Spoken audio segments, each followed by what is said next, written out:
एक राजा था जिसके यहाँ बेटा पैदा नहीं हो रहा था। उसे किसी तांत्रिक ने सलाह दी कि आप ही के राज्य में किसी छोटे बच्चे की बलि चढ़ा दीजिए, अगले 1 साल में आपके यहाँ बेटा पैदा हो जाएगा। राजा ने ऐसा ही किया।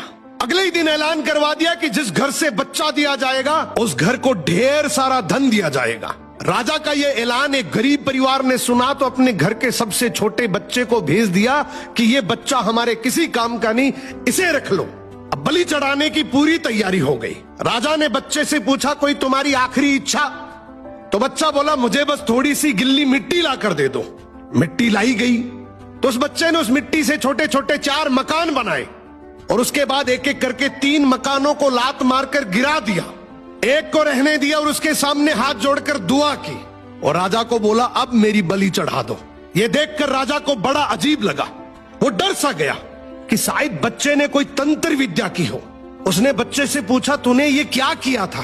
तो बच्चा बोला, पहला मकान गिराया जो मेरे माँ बाप का था, जिन्होंने सिर्फ पैसों के लिए मुझे बेच दिया।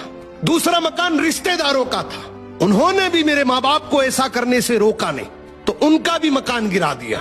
तीसरा, राजा जी आपका तो काम है लोगों की रक्षा करना, लेकिन आप भी अपने लालच के लिए रक्षक से भक्षक बन गए। आपने तो अपने लालच के लिए मेरी जिंदगी खत्म करने की सोच ली, तो मैंने आपका भी महल गिरा दिया। और ये चौथा मेरे भगवान का घर है, उसके सामने मैंने हाथ जोड़कर कह दिया कि अब सब तू संभाल लेना। राजा ने बच्चे की बात सुनी तो आंखों में आंसू आ गए और गहराई से सोचा कि किसी हंसती खेलती जिंदगी को खत्म करके मुझे बेटा मिल भी गया तो मेरे किस काम का, क्योंकि मेरे राज में न्याय की भूल हो सकती है लेकिन उस ऊपर वाले की डायरी में गलती की कोई गुंजाइश नहीं है। राजा ने रोते हुए बच्चे को गले लगा लिया और बोला, आज से तू ही मेरा बेटा है। इस कहानी का मतलब है कि दुनिया के सामने झुकने से कुछ नहीं होगा।